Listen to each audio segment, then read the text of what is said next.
하나님의 말씀 히브리서 10장 32절로 34절 성경을 펴시고 우리 한 목소리로 다 함께 읽도록 하겠습니다. 전날에 너희가 빛을 받은 후에 고난의 큰 싸움을 견디어낸 것을 생각하라. 혹은 비방과 환난으로서 사람에게 구경거리가 되고 혹은 이런 형편에 있는 자들과 사귀는 자 되었으니 너희가 갇힌 자를 동정하고 너희 소유를 빼앗기는 것도 기쁘게 당한 것은 더 낫고 연고한 소유가 있는 줄 알미라. 아멘. 오늘 저는 히브리서 10장 32절로 34절을 본문으로 빛을 받은 후라는 제목으로 말씀을 전하고자 합니다.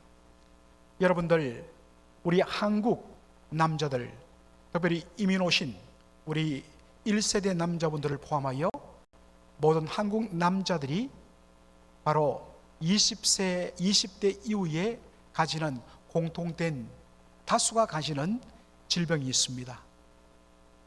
집사님 뭐겠습니까? 무좀이에요. 무좀. 군대를 갔다 오신 분들은 압니다. 그런데 군대 면제된 분들은 아마 무좀이 없는 분들이 계실 겁니다만은, 군대를 다녀온 분들은 무좀을, 아마 공군은, 아마 해군은 괜찮을 것 같은데 육군은 거의 대부분이 육군 가기 때문에 무좀을 그렇게 걸리게 됩니다. 훈련받는 내내 군화를 신고 또 밤새도록 매복 근무를 쓰거나 또 어떨 때는 유격훈련, 행군훈련, 그러면 몇 날 며칠 동안 군화를 벗지 못합니다. 그리고 그 군화가 완전 톤가죽으로 되어 있습니다. 바람이 들어갈 공간이 없어요. 그렇게 하다가 벗게 되면 이미 발이 완전히 땀에 절어서 살이 허물허물해지고, 그리고서 그냥 그대로 무좀이 그 속에 들어가게 되는 것입니다. 여러분, 무좀을 영어로 어떻게 표현합니까? 바로 athlete foot이라고 이야기합니다. athlete이란 말은 운동선수라는 뜻입니다. 운동선수의 발. 우리가 한국에서는 운동선수의 발 하면 여러분, 그 박지성 선수 얼마나 공을 많이 찼던지 발톱이 다 빠지고 완전히 그냥 발이 다 뒤틀리고 하는 그런 발을 그렇게 한번 방향한 적이 있습니다만, 미국 사람들에게, 영어권 사람들에게 애슬리트 풋이라고 하면 무좀을 떠올리게 됩니다. 왜냐하면 운동선수들이 오랫동안 운동화를 신고 계속 하루 종일 집중적으로 달리다 보니까, 그러다 보니까 자연스럽게 운동선수의 발에는 무좀이 걸리기 쉽다 해서 애슬리트 풋이라는 그러한 명칭이 생겼습니다. 그래서 여러분들 무좀 용고를 사기 위하여서 여러분 CVS와 같은 약국에 가면 바로 무좀약 애슬리트 풋이라고 써져 있습니다. 그런데 이 운동선수를 나타내는 애슬리트이라는 이 영어 단어는 헬라어에서 그대로 빌려온 단어입니다. 헬라어로 아스레시스라는 말, 아스레시스, 글자가 비슷하죠? 바로 여기서 그대로 빌려온 영어 단어가 애슬리트, 바로 운동선수란 말입니다. 이 아슬레시스라는 헬라어 단어는 싸움, 다툼, 경쟁. 여러분, 고대 올림픽 경기에서 선수들이 정말 목숨을 걸고 서로 싸우고 다투고 경쟁하는 것, 이것을 가리키는 헬라 단어가 아스레시스라 하는 것입니다. 바로 이 단어가 오늘 본문 히브리서 10장 32절에 나오는 것을 보게 됩니다. 다 같이 한번 읽을까요? 전날에 너희가 빛을 받은 후에 고난의 큰 싸움을 견디어낸 것을 생각하라. 여기에 큰 싸움, 이게 뭐라고요? 아스레시스라는 헬라어 단어를 쓰고 있습니다. 여러분, 제가 말씀드렸지만 히브리서 저자는 이 편지를 받는 수신자들에게 그들이 처음 예수 믿은 직후에 겪었던 큰 싸움, 큰 어려움, 큰 고난을 한번 기억해보라, 떠올려보라 라고 이야기합니다. 참고로 히브리서를 받은 이 편지를 받는 수신자가 누구인가? 학자마다 해석이 다르지만 제가 여러분께 소개해드린 도날드 헤그너라는 학자는 아마도 일단 공통적인 것은 주이시 크리스찬, 1세기 당시의 유대인으로서 예수님을 메시아로 믿었던 주이시 크리스찬, 그런데 그들이 어디 살았느냐 했을 때 이 도날드 헤그너 박사는 바로 이 히브리서 편지를 받는 수신자들은 로마에 살고 있던 주이시 크리스찬, 유대인으로서 예수를 믿는 사람. 그러다 보니까 이들은 두 가지 어려움에 봉착했습니다. 첫째는 주이시 크리스찬, 유대인이기 때문에 그들의 동족 대부분은 바로 예수님을 메시아로 받기를 거부했기 때문에 예수님을 메시아로 받는 이 소수의 바로 유대인 출신 그리스도를 가만히 두지 않습니다. 이른바 왕따를 시킵니다. 철두철미하게 공동체 중심으로 살아가던 고대 시대에서 완전히 그들을 배제시킴으로 말미암아, 외면함으로 말미암아서, 그리고 심지어는 테러도 하고, 그러므로 말미암아 극심한 고난을 받았습니다. 더군다나 이때가 언제느냐, 바로 네로 황제가 다스리던 때였거든요. 네로 황제가 누굽니까? 콜로세움 원형 경기장에 예수 믿는 사람들을 잡아서 모질게 그들을 죽였던, 바로 잔혹했던 최초의 기독교 박해자가 네로 황제 아닙니까? 바로 이때를 살고 있었습니다. 이들은 두 양쪽으로부터 다 고난을 받았습니다. 그러면서 그들이 예수 믿는 믿음이 흔들리고, 그리고 동족 유대인들로부터 왕따당하고 핍박당하고 목숨의 위협을 당하는, 요즘도 저 무슬림 사회 가면 예수 믿고 개종했을 경우에는 집안에서 추방되고 계속적으로 끊임없는 목숨의 위협을 받습니다. 다시 돌아오라, 기독교를 포기하고 돌아오면 너희들 살 것이다. 그러한 핍박이 가중되다 보니까 그들의 마음이 흔들리기 시작했고, 일부는 다시 그러면 유대교로 돌아갈까 하는 그런 유혹 속에 빠진 사람들을 붙잡아주기 위해서 써진 편지가 뭐냐? 히브리서였다고 말씀을 드렸습니다. 히브리서 저자는 말합니다. 전날에 너희가 빛을 받은 후에, 이 전날이란 말은 다음 시간에 한 번 더 제가 설명하겠습니다. 빛을 받았다라는 말은 신약 성경에서 두 가지 의미로 쓰입니다. 첫째는 흑암에 잠겼다가 성령의 은혜로 거듭나고 눈이 열려 믿음으로 말미암아 구원을 받았을 때 바로 빛을 받았다라고 이야기합니다. 두 번째, 이 빛을 받았다라는 말은 특별히 베프티즘, 세례를 받는 것을 의미합니다. 과거의 어두운 삶과 완전히 결별하고 옛사람은 죽고 이제 빛의 자녀의 삶을 살겠습니다 라는 결단으로 받는 것이 뭐냐? 세례인 것입니다. 그런 의미에서 특별히 군대에서 예수 믿은 분들 기억나실 것입니다. 아니, 어떤 의미에서 군대에서 어느 날 갑자기 교회 가면 맛있는 거 준다. 그럼 어떻게 하느냐? 세례 받으면 준다더라. 세례 어떻게 하는데? 그냥 풀장에 한 번 더 갖다 놓으면 세례 받는 것이고, 그렇게 하면 빵과 고기를 먹을 수 있어. 그런 식으로 해갖고 요번에 우리 교단에서 2,000명 진중 세례 베풀었습니다. 하고 사진 찍어서 막 대외적으로 광고하는 이 말도 안 되는 이런 진중 세례가 아직도 행해집니다. 세례는 철두철미하게 저의 옛 사람은 이제 예수님과 더불어 십자가에 못 박혀 죽고 오직 예수와 더불어서 빛 가운데 새로운 삶을 살겠습니다. 과거와의 삶의 단절 결단하는 놀라운 신앙 고백이 세례입니다. 그러므로 세례는 함부로 그렇게 줘서는 안 되는 것입니다. 여기 빛을 받은 후란 말은 바로 흑암에서 구원의 빛으로 구원받았다는 말과 더불어서 바로 구원받은 자로서 과거의 어둠과의 결별과 빛의 자녀로서 살겠다는 결단의 고백으로 세례를 받은 것, 즉 예수 믿는 것을 가리키는 표현이 빛을 받은 후에라는 것입니다. 그런데 빛을 받은 후에, 예수 믿은 후에 하나님께서 놀라운 은혜의 축복을 예비해 주시는 것이 아니라 빛을 받은 후에 뭐가 그들에게 찾아왔다고요?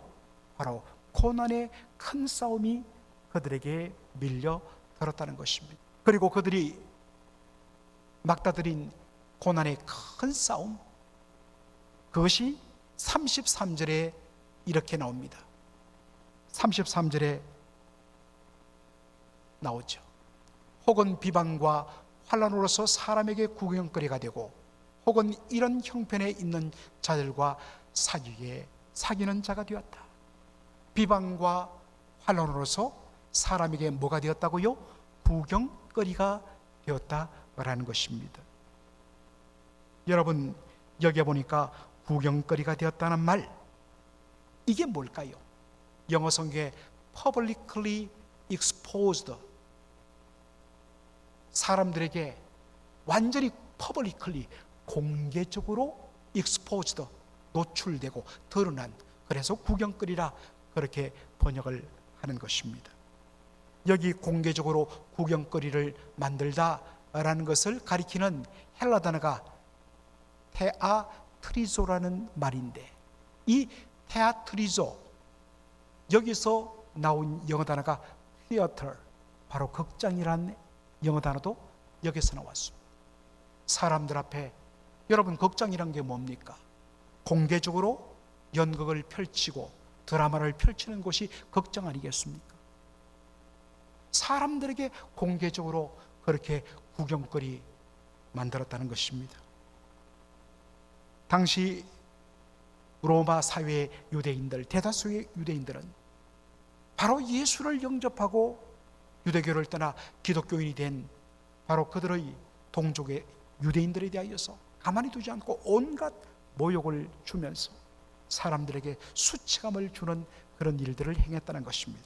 그런데 히브리서 10장 32절 하반절에 보면 이런 표현이 있습니다.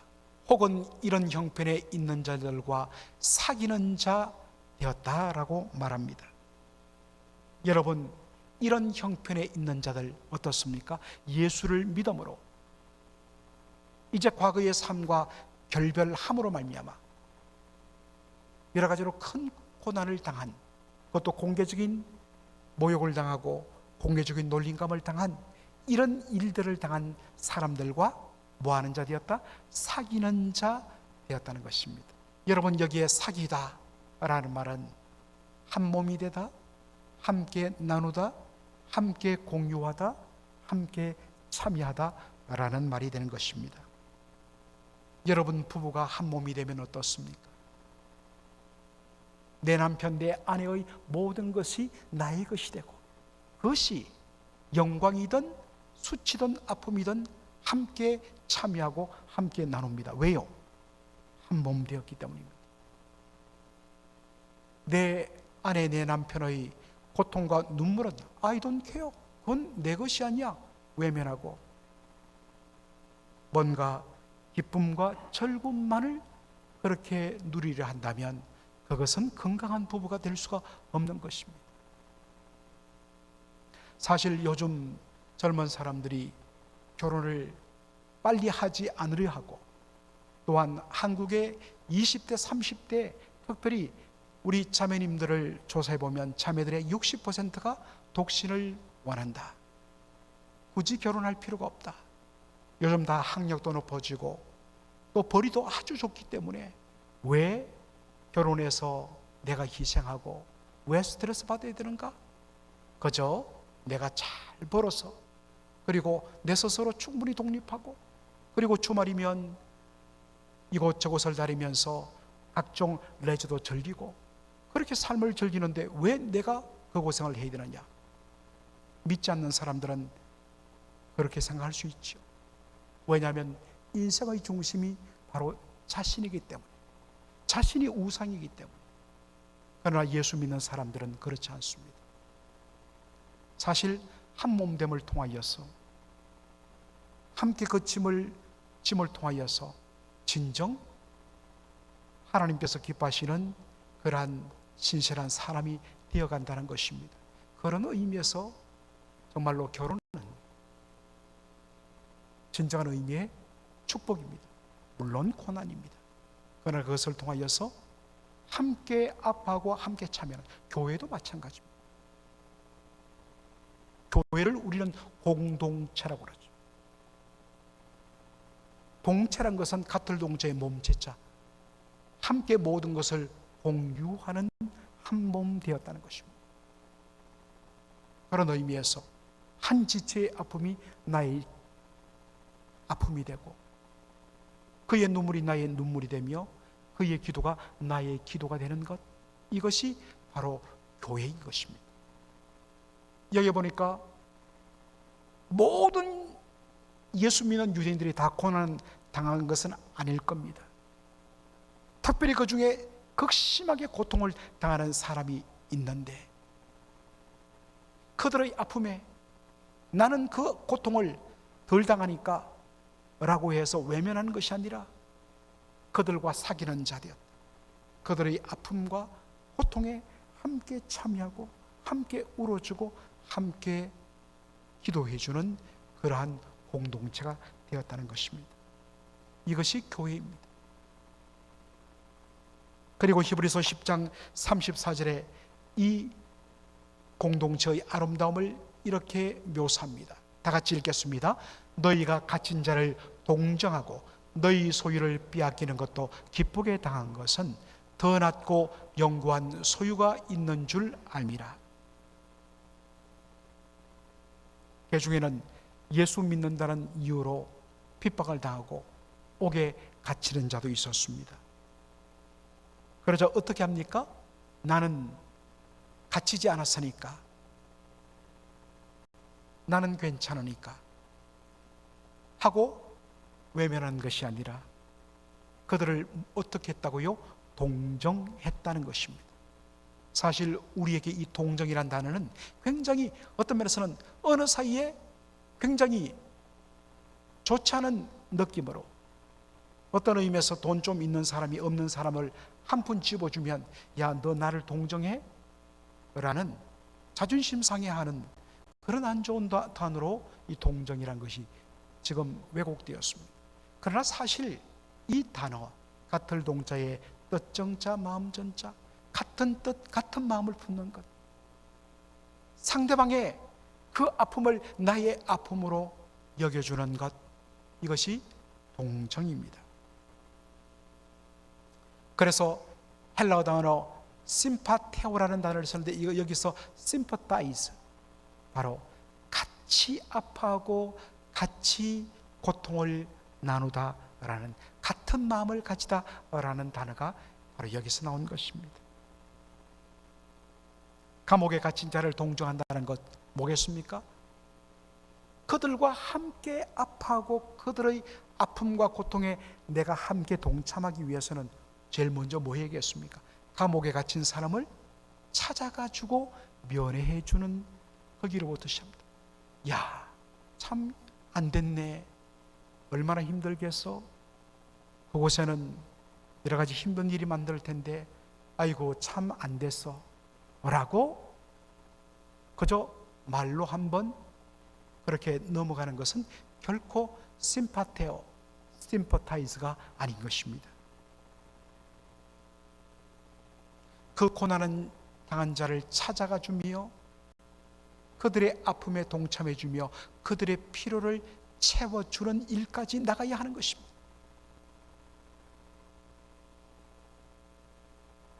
진정한 동정, 진정 한마음 되는 것은 상대방의 고난을 나도 똑같이 느끼며 함께 그 필요를 채워주는 것으로 비로소 완성되는 것입니다.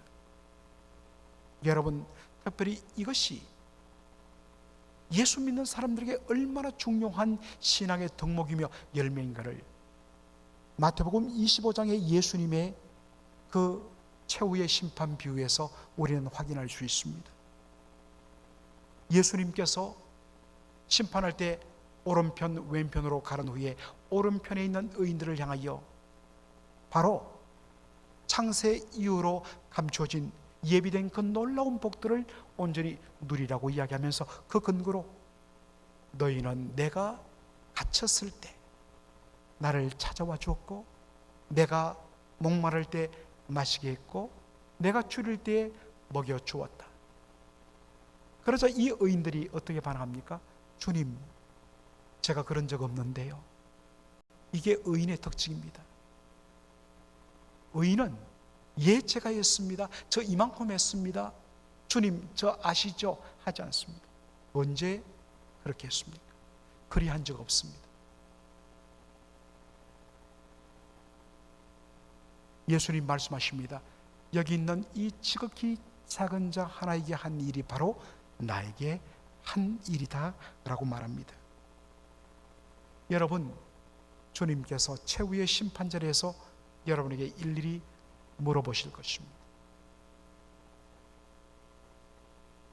히브리서 10장 34절에 보면 이런 말씀이 있습니다.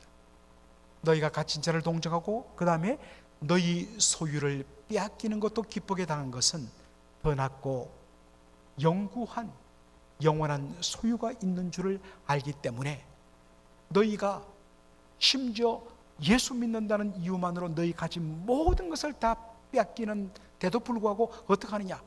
기쁘게 당한다. 정말 믿음의 신비입니다.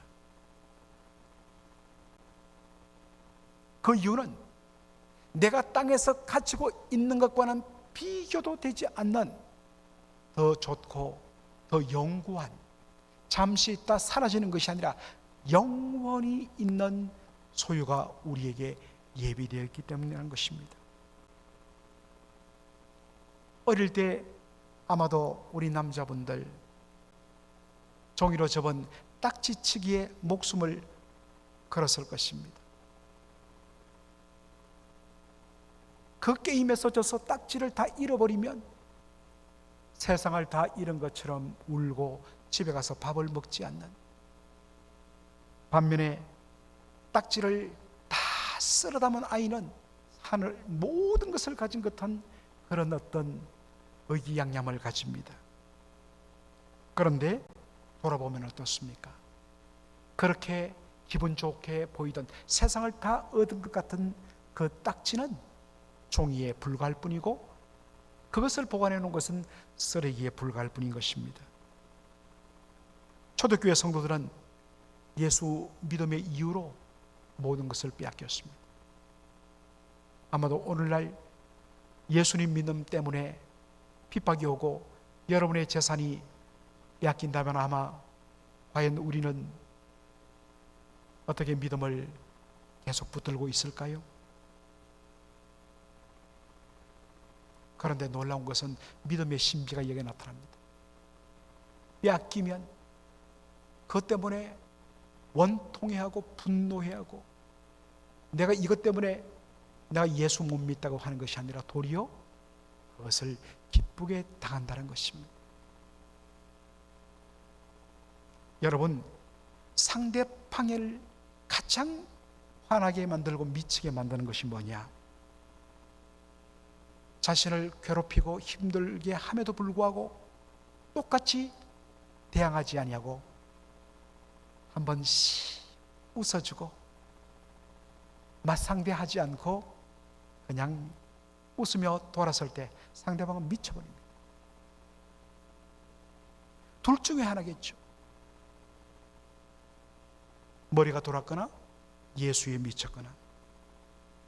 바울은 예수 믿기 전에 수많은 자랑거리를 가졌습니다. 하나하나가 남들에 비하여서 다 뛰어난 것들, 내가 얼마나 열심으로 예수를 믿었고 얼마나 내가 열심으로 내가 여호와 하나님을 섬겼고 율법을 지켰고 율법의 의로서는 조금도 부족함이 없는, 남들과 비교해서 다 자랑거리였습니다. 그런데 예수를 믿으면서 자신이 육신적으로 자기를 드러내고 자랑하던 모든 것을 배설물로 여겼습니다. 그 이유는 그리스도를 아는 고상한 지식 때문에 그렇습니다. 하나님 앞에 설 수 있는 유일한 길은 나의 열심과 나의 헌신과 나의 충성과 나의 의가 아니라 오직 예수 그리스도 그분의 십자가와 부활의 공로와 의밖에는 없다는 이 사실 때문이었습니다. 그래서 자신이 그동안 품고 있었던 자기를 드러내는 의 자랑들, 그것은 정말로 배설물과 같다는 것입니다. 그 결과 그가 유일하게 붙잡고 자란 것은 예수 그리스도와 그의 십자가 밖에는 없었다고 갈라디아서 6장 14절에 고백을 하고 있습니다. 썩어지고 사라질 이 땅의 것에 집착하는 것, 얼마나 어리석습니까?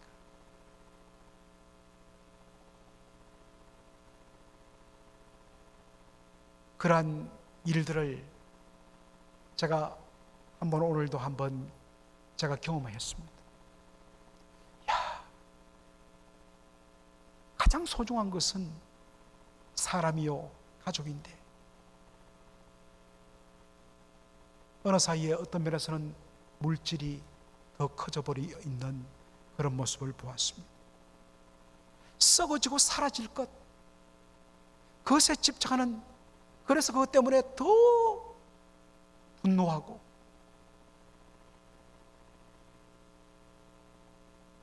과연 행복한가? 아닙니다. 오늘 행복이 아닌 불행한 모습을 봤습니다. 사랑하는 성도 여러분, 우리는 더 낫고 연고한 소유가 우리에게 예비됨을 인하여 그것을 우리의 소망으로 삼아야 됩니다. 그럴 때 우리는 이 땅을 기쁘고 당당하게 살아갈 수가 있는 것입니다. 어떨 때 보면 인간적으로 억울해요, 속상해요. 내가 옳은데 사람들이 알아주지 않고 애매히 고난을 당할 때 얼마나 억울합니까? 그런데 그 순간에 우리가 살아계신 하나님, 나의 의를, 내가 하나님 앞에 의로움을 하나님 인정하시고 그분이 나의 편이 되어주시고, 그리고 이 땅에서 어떤 것이 내게 없을지라도 하나님께서 영원한 하나님 나라에서 베푸실 그 상급을 바라볼 때 거기에 진정한 그리스도인의 담대함이 있는 것입니다. 이런 믿음으로 당당하고 밝게 손해를 보고 억울한 일을 당하고 남들이 나를 다 알아주지 아니할지라도 보다 더 낮고 영구한 소유를 바라보면서 기쁨으로 감당하는 것, 이것이 진정한 크리스찬 라이프인 것입니다. 저는 이것이 진정 복음의 능력이라 할진데, 이런 복음의 능력이 나타나고 이러한 열매와 간정들이 넘치는 저와 여러분의 삶이 되기를 주의 이름으로 축복합니다. 여러분, 그러므로 교회에서는 절대로 목소리 큰 자가 이기는 것 아닙니다. 목소리 커서 이기면 사실은 부끄러운 것입니다. 그게 지는 것이. 항상 교회는 바로 우리 주님 바라보면서 믿음으로 살아가는 자들의 공동체인 것입니다. 오늘 이 아름다운 열매들이 저와 여러분의 삶 속에 맺히기를 주의 이름으로 축원합니다. 아멘. 기도하겠습니다. 아버지 하나님, 은혜와 사랑을 감사드립니다. 아버지 하나님께서 저희들로 히브리서 10장 32절로 34절에 정말로 예수 믿는다는 이유만으로 말로 다할 수 없는 핍박과 환난을 당했던 초대교회 성도들의 삶, 또 그 고난 중에 있는 믿음의 형제들을 돌보며 함께 고난에 동참하는 삶, 그리고 이 땅의 것은 빼앗기고 손해볼지라도 세상에 그 누구도 빼앗아갈 수 없는 영원한 생명과 더 낮고 영구한 소유를 가졌음을 인하여서 기쁘게 이 땅을 살아가는 그들의 삶이 바로 우리의 삶이 되기를 원합니다. 주여, 참으로 너무나도 사소한 것이 쉽게 넘어지고 너무나도 이 땅에 썩어지고 없어질 것에 정말로 우리의 마음을 다 쏟고 그것이 채워지지 않고 그것이 없어지면 사라지면 모든 것을 다 잃은 자처럼 그렇게 살아가는 우리의 부끄러운 모습들, 오 주님, 이제는 벗어나게 하여 주시고 더 영원한 하늘나라 상급을 바라보며 기쁨으로 감당하는 오직 하나님 한 분만을 자랑하는 우리 모든 성도들 될 수 있도록 축복하여 주시옵소서.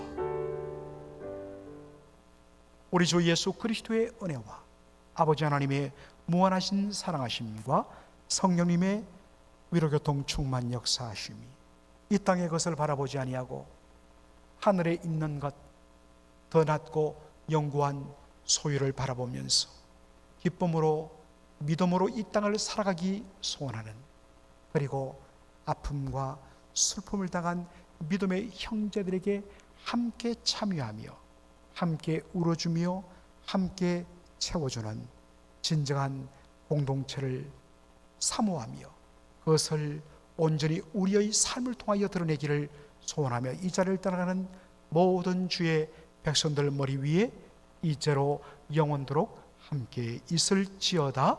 아멘.